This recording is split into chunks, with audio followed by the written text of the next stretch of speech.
2204.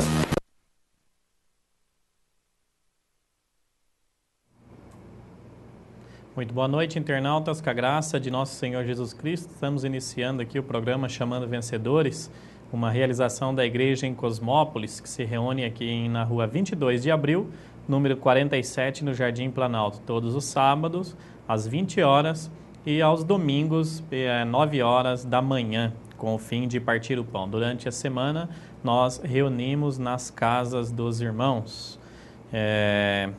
Hoje nós vamos ter uma comunhão aqui, sobre um importante assunto, que é a questão de tomar algumas decisões. Sempre há um dia de decisão em nossa vida, né? Há muitas escolhas hoje. Tem muitas opções de escolha. Nós vivemos hoje numa era de escolha. Esses dias estava numa comunhão com os irmãos e eu disse a eles que foi a época que nós chegávamos na sorveteria e havia apenas ali o sabor de baunilha, chocolate branco ou chocolate preto, ou coco queimado, enfim. Era 3, 4, 5 opções no máximo. Hoje você se perde entre tantos sabores. E assim em todas as áreas. São muitas opções hoje para escolhermos. Com relação a isso também, as chamadas igrejas, são muitos grupos hoje, né? Tem grupo de variadas formas para satisfazer o desejo da alma do homem. Mas nós temos que ir na palavra para ver qual o desejo do Senhor, qual é a vontade do Senhor. E acerca desse assunto, nós temos também um importante exemplo para nós na Bíblia sobre um dia que nós chamamos de um dia de decisão. Um dia onde o Senhor Jesus teve que fazer a sua escolha. Aqueles que o seguiram também teve que fazer uma escolha. Foi um dia decisivo para todos os que estavam presentes nessa ocasião, naquele episódio.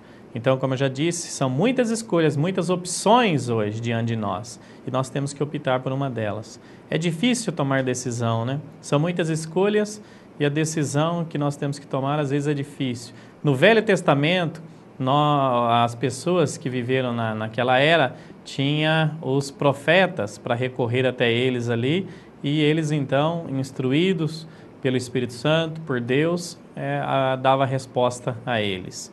Mas no Novo Testamento, em Hebreus, o início, né, deste livro, já mostra para nós que em outros tempos, outrora, Deus falou de muitas formas, pelos profetas, aos pais, através de sonhos, mas hoje, no Novo Testamento, o Senhor fala a nós através do seu Filho, do seu Filho Jesus Cristo, que se tornou o Espírito que hoje habita em cada um de nós, que cremos e o recebeu como nosso Salvador. Então, é a Ele que nós devemos ouvir, como está em 1ª Epístola de João, capítulo 2, no versículo 27, onde esse versículo nos diz que nós temos a unção do Espírito agindo em nós, que é verdadeira e real, e não há necessidade de que ninguém nos ensine, nós devemos sim consultar o Senhor, e é Ele que vai nos dizer qual caminho nós devemos seguir, qual decisão devemos tomar. O problema é que, para ouvirmos a voz do Senhor, temos que estar com ouvidos sensíveis, abertos ao falar do Senhor, né? Ou seja, devemos andar no Espírito, ter experiência de ter comunhão pessoal com o Senhor e ouvir o seu falar. Essa é a dificuldade do homem hoje, a dificuldade do cristão. Ouvir o falar do Senhor, saber quando é que o Senhor está falando com você. Então esse é o caminho. 1 Timóteo, capítulo 2, no versículo 5, nos diz que há um só Deus e um só mediador, que é o intercessor, né, entre Deus e os homens, que é Cristo Jesus, homem, a qual a si mesmo se deu em resgate por todos, testemunha que se deve prestar em tempos oportunos. Então, o que a palavra está dizendo aqui é que Jesus, ele viveu como homem nesta terra, exerceu o seu ministério terreno e venceu o inimigo, venceu Satanás como homem. Isso precisa ficar claro para nós. A Bíblia mostra para nós. Eu peguei apenas aqui 2 versículos, mas todo o Novo Testamento mostra isso para nós. Jesus, ele venceu principalmente os 4 evangelhos. Ele venceu como homem, ele foi tentado em todas as coisas como homem. Ele venceu. Pedro dá testemunho que não achou-se um dolo sequer no seu viver, nas suas atitudes, na sua boca, não houve pecado na pessoa de Jesus. Então foi como homem que ele venceu o inimigo de Deus. Então ele é um homem que foi aprovado por Deus. Por isso é o único homem que entrou nos céus até hoje. A palavra dá esse testemunho. E em João, capítulo 6, nós vamos ver acerca desse assunto que eu estava falando, desse episódio, que foi um dia de decisão para Jesus e para todos aqueles que estavam seguindo. João 6 inicia assim: depois dessas coisas atravessou Jesus o mar da Galileia, que é o de Tiberíades, seguia-o numerosa multidão, porque tinham visto os sinais que ele fazia e a cura dos enfermos. Então subiu Jesus ao monte e assentou-se ali com seus discípulos. Ora, a Páscoa, a festa dos judeus, estava próxima. Então, segundo os estudiosos da Bíblia, eles nos relatam que esse período aqui, quando aconteceu esse fato, era aproximadamente 1 ano antes da morte, da crucificação do Senhor. Então, a popularidade de Jesus como homem estava no auge, ajudada, lógico, pelo trabalho dos apóstolos, pelo serviço que os apóstolos prestavam ao Senhor no seu auxílio. Muitas pessoas foram atraídas por causa das curas que o Senhor realizava, ou seja, por causa dos sinais, é o que eu acabei de ler. Numerosa multidão o seguia por causa do milagre que ele e os seus apóstolos estavam realizando. Então, essa situação aqui, essa ocasião, o povo estava convencido de que Jesus era realmente o profeta do qual Moisés havia dado testemunho. Eles estavam convencidos de que Jesus era aquele libertador, aquele homem que viria, o Messias, para libertá-lo da opressão do Império Romano, que estava exercendo sobre o povo de Israel. Com o seu poder de cura, com o poder de cura que o Senhor tinha sobre os milagres que eles estavam vendo, cura dos enfermos, eles estavam claros de que o Senhor era aquele que iria resolver todos os problemas deles, problema dos judeus, problema do povo de Israel.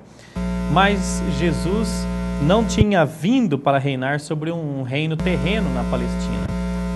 O encargo e a missão do Senhor era outra, era trazer na terra um reino celestial, ou seja, fazer a vontade de Deus. Foi isso que ele explicou para a multidão nessa ocasião aqui. No versículo 14, diz assim: vendo, pois, os homens o sinal que Jesus fizera, disseram: Este é verdadeiramente o profeta que deveria vir ao mundo. Sabendo, pois, Jesus que estavam para vir com o intuito de arrebatá-lo para proclamarem rei, retirou-se novamente sozinho para o monte. Imagina você aqui no lugar de Jesus. Por que eu iniciei mostrando o versículo que Jesus venceu todas as tentações como homem? Porque era como homem que ele estava enfrentando essa situação. Uma situação de clamor do povo, de exaltação do povo sobre a sua pessoa, adorando-o como homem, como um rei. Estavam prestes a proclamá-lo rei, mas eles aguardavam um rei que resolvesse seus problemas terrenais. Imagina você no lugar de Jesus, aqui, o que você faria?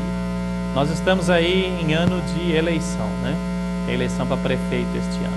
Então imagina você que ainda não é um candidato, mas a multidão, a população da cidade começa a clamar pelo seu nome, começa a clamar a você que você se candidate.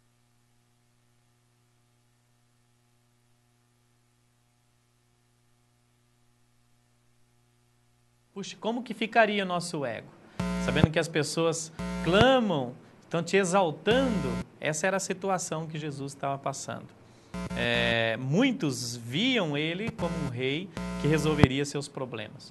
Com o poder de cura que ele tinha, de curar as pessoas, poder de transformar, né, de multiplicar a alimentação, como ele fez com os pães e peixes, a essa mesma multidão que o seguia. Então, o problema de Israel relacionado à alimentação estaria resolvido, problema das doenças estaria resolvido, e com todo esse poder, certamente seria o homem que iria livrá-los da opressão romana, do Império Romano que eles tinham.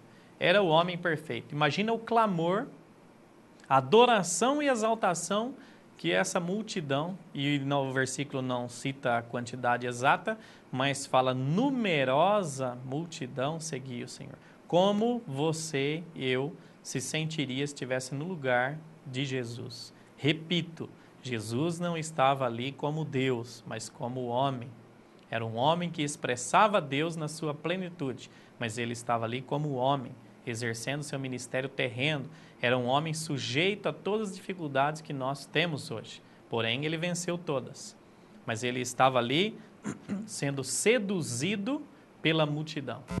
Aliás, quem estava atrás dessa multidão, com este encargo de exaltar Jesus e levá-lo para a alma, exaltar o seu ego, era o inimigo de Deus. Estava usando a multidão para isso. Muitos pregadores modernos iam sentir-se lisonjeados com tal situação. Hoje, nós vemos uma crescente popularidade, né, entre muitos líderes de grupos cristãos, não é verdade?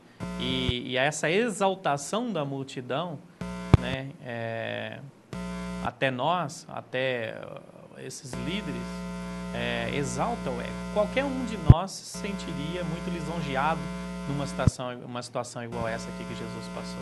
Imagina você no lugar, multidão te buscando, né, te exaltando, aclamando você para ser rei, né? O exemplo que eu dei aí do candidato, né? A população toda pedindo para você ser candidato porque querem você. Puxa vida, é muito difícil você segurar o ego e a exaltação para você não se inflamar na sua alma. Eu creio que poucos teriam entendimento como Jesus teve do plano de Deus. No versículo 38, Jesus diz assim, porque eu desci do céu não para fazer a minha própria vontade, e sim a vontade daquele que me enviou. E a vontade de quem me enviou é esta, que nenhum perca de todos os que me deu. Pelo contrário, eu ressuscitarei no último dia. De fato, a vontade de meu Pai é que todo homem que vir ao Filho e nele crer tenha vida eterna, e eu ressuscitarei no último dia. Jesus, então, estava diante de uma situação e ele tinha que tomar uma decisão. Jesus começou a explicar à multidão que ali estava que ele não veio para resolver os problemas terrenos. E numa explanação da palavra de Deus, ele começou a mostrar e a iluminar a multidão que o reino de Deus era muito mais do que resolver questões físicas, que ele estava ali com a sua função de trazer muito mais a eles do que simplesmente comida e curas. Isso tudo foi necessário, esses sinais, para que o povo pudesse crer. Todos os sinais realizados pelo Senhor, até hoje, é para que as pessoas possam crer. Contudo, a vontade de Deus é que o homem creia na sua palavra e receba-o como seu Salvador. Os sinais são necessários porque há incredulidade em meio ao povo, em meio à multidão. Então é necessário para que o poder de Deus seja manifesto e ali não haja tanto incrédulos. De modo que nas reuniões da igreja, aonde as pessoas que estão ali presentes têm fé na palavra de Deus, creem e recebem a palavra de Deus como seu suprimento, não há necessidade de que Deus se manifeste de forma exterior realizando muitos sinais. Aonde há muitas pessoas incrédulas ainda, há necessidade de muitos sinais para que as pessoas possam crer na palavra de Deus. Então, se já houvesse um momento para reconsiderar a sua missão terrena, esse era o momento. Deveria o plano eterno de Deus ser modificado nessa ocasião aqui para satisfazer os desejos e os caprichos humanos das multidões que o seguiam? Esse era o momento que o Senhor deveria tomar a sua decisão. Por isso nós dizemos que esse foi um dia de decisão. E mesmo com o risco de perder a sua chamada popularidade, nós assim dizemos, Jesus apresentou umas mensagens espirituais neste dia, que começou a desafiar a multidão, desafiar para olhar para si mesmo, para a sua alma e ver qual a real intenção daqueles que estavam seguindo. Ele tinha curado doentes para provar o poder que Deus tem para curar as doenças espirituais de toda a humanidade. E ele havia multiplicado a alimentação, ele havia dado a comer às multidões, para provar a elas que ele é o verdadeiro pão que desce do céu e sacia toda a fome espiritual que nós temos hoje. Por isso o Senhor começou a explanar tal palavra nesse capítulo e mostrar isso às multidões já na sequência. E no versículo 27 o Senhor disse: trabalhai não pela comida que perece, mas pela que subsiste para a vida eterna, mas a qual o Filho do Homem vos dará, porque Deus, o Pai, o confirmou com o seu selo. No versículo 48 ele diz: eu sou o pão da vida. Então ele começa a mostrar para as multidões que a missão dele era fazer a vontade de Deus. Ela era espiritual e não a abandonaria. Não importa o sucesso que ele poderia ter diante das multidões, usando outras táticas. O que o Senhor estava mostrando para eles é que ele colocaria tudo em risco e ele não iria satisfazer a vontade humana, desagradando a Deus. Ele estava ali para fazer a vontade de Deus. E ele, claro de qual era a vontade de Deus, levou isso a risco. Levou até a conclusão desse propósito que Deus tinha com ele. Então, antes que nós percamos a fé na palavra de Deus e comecemos a usar de táticas e práticas não autorizadas pela palavra de Deus para crescer popularidade, devemos ir na palavra de Deus, consultar o Senhor, ouvir a voz do Espírito Santo para levarmos a cabo todo o propósito e a vontade de Deus. O que Jesus buscava ali não era uma multidão de pessoas, mas ele procurava alguns com os corações voltados para o Senhor, que ao ouvir a sua palavra, a sua mensagem do que ele realmente estava ali para transmitir, que é o plano de Deus, aqueles poucos que crescem e realmente tivessem o encargo de buscá-lo pelo que ele é, esses seguiriam ele de perto e ele revelaria todo o plano de Deus. Jesus preferiu, a decisão dele foi preferir ficar com poucas pessoas que o acompanhassem e crescem nele realmente, estavam seguindo pelo que ele é, que nessa ocasião 12, do que numerosa e grande multidões seguindo o Senhor. O que eu ganho nessa mensagem, nessa experiência do Senhor, é que o Senhor não está preocupado com a quantidade de pessoas que está vindo para a igreja, mas sim hoje com a qualidade. Como eu já disse, são muitas escolhas. Hoje tem muitos grupos, muitas portas abertas, chamadas igrejas, pregando de variadas mensagens, de várias formas. Tem de toda a forma que você quiser escolher. Hoje, os grupos estão se moldando à vontade humana. Ou seja, aquilo que a minha alma deseja e busca, tem igreja com esse perfil que eu busco. Então, diante dessa mensagem, as multidões também teve que tomar uma decisão. E a decisão da multidão está no versículo 60. Muitos de seus discípulos, tendo ouvido tais palavras, disseram: duro é este discurso, quem pode ouvir? E no versículo 66, à vista disso, muitos dos seus discípulos o abandonaram e já não andavam com ele. Se as multidões hoje que estão seguindo as lideranças atuais, estão à frente dos grupos religiosos hoje, se essas multidões o abandonassem e reduzisse drasticamente o número, como reduziu aqui, grande numerosa multidões seguiram o Senhor, o abandonaram e ficou só os 12 discípulos, 12 apóstolos junto com o Senhor, o que aconteceria? Recentemente houve algumas trocas de técnico em time de futebol. Eu estava assistindo esses dias a TV e vi a substituição de um técnico de um time de futebol que estava meio mal no campeonato. Então eu comecei a observar aquilo e comecei a pensar exatamente nisso aqui. Quando a situação começa a ir mal, a decisão é substituir o comandante, achando que isso vai resolver o problema. Às vezes, o problema não está no comandante. Certamente, se as multidões abandonassem esses líderes que estão à frente hoje, certamente a decisão seria substituir o comandante. Mas Deus não agiu desta forma. Ele sabia que Jesus estava ali fazendo a sua vontade, estava claro do seu propósito. As multidões o abandonaram e permaneceu alguns apenas com o Senhor. O Senhor estava vendo o coração deles, os corações. Estava vendo a busca deles, qual o intuito realmente que eles estavam seguindo o Senhor. Então o Senhor, repito, Ele preferiu fazer a vontade de Deus, explanar a pura palavra de Deus, mostrar o real significado da sua vinda como rei do reino dos céus, do que fazer os caprichos das multidões que o seguiam.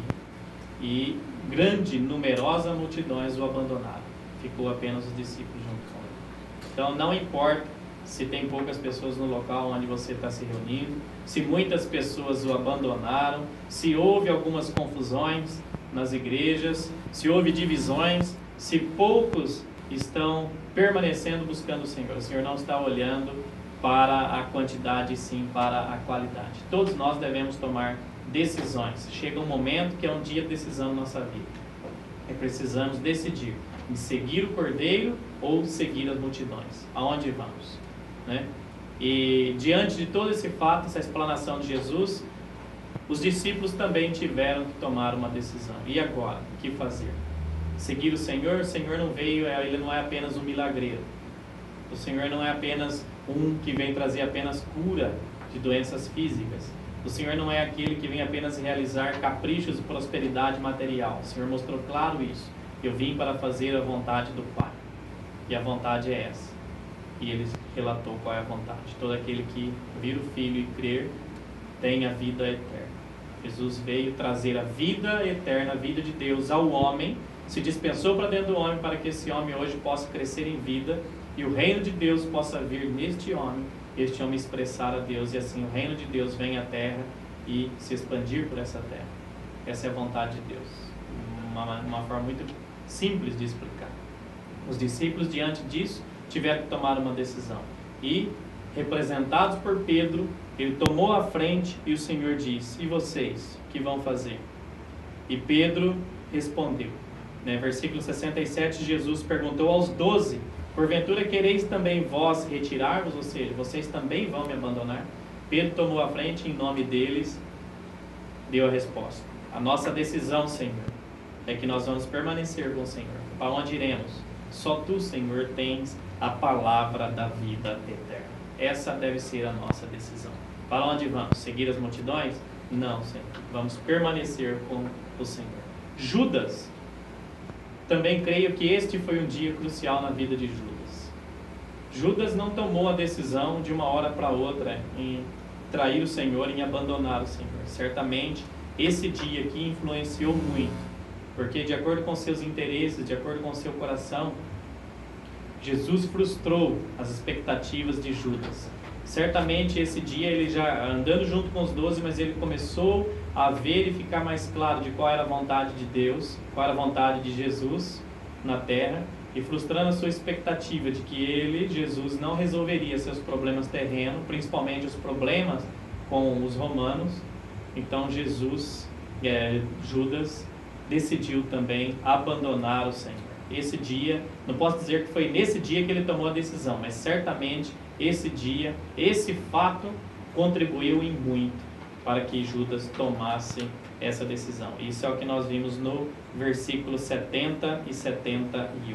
Então fica aí a mensagem para todos nós. Eu quero encerrar o programa hoje mandando um abraço especial para a irmã Maria, lá de Paulo Afonso, que está conosco aqui em Cosmópolis. A Paulo Afonso, cidade de Paulo Afonso, na Bahia, está aqui conosco. E ela tomou uma decisão também. A decisão dela não nos agradou muito na alma, que é retornar à sua cidade natal. Nós queríamos que ela permanecesse conosco. Mas brincadeira à parte, a irmã está voltando para a sua família, para estar junto com seu marido. Nada mais justo. Mas nós Gostamos muito dessa irmã e queríamos que ela permanecesse conosco, mas que viesse a família toda para permanecer aqui em Cosmópolis. E eu mando também um abraço especial aos irmãos da cidade de Paulo Afonso, que esse DVD vai para lá. Fica aí o nosso amém, o nosso encorajamento da igreja em Cosmópolis para vocês aí na cidade de Paulo Afonso, Bahia, dizendo que um dia todos nós estaremos juntos para sempre. E que essa mensagem possa de alguma forma encorajar vocês a tomar uma decisão de permanecer junto com o Senhor, invocando o seu nome, né, declarando a sua dependência com o Senhor e sendo um com o ministério do Senhor hoje, de edificar o corpo de Cristo. Jesus é o Senhor.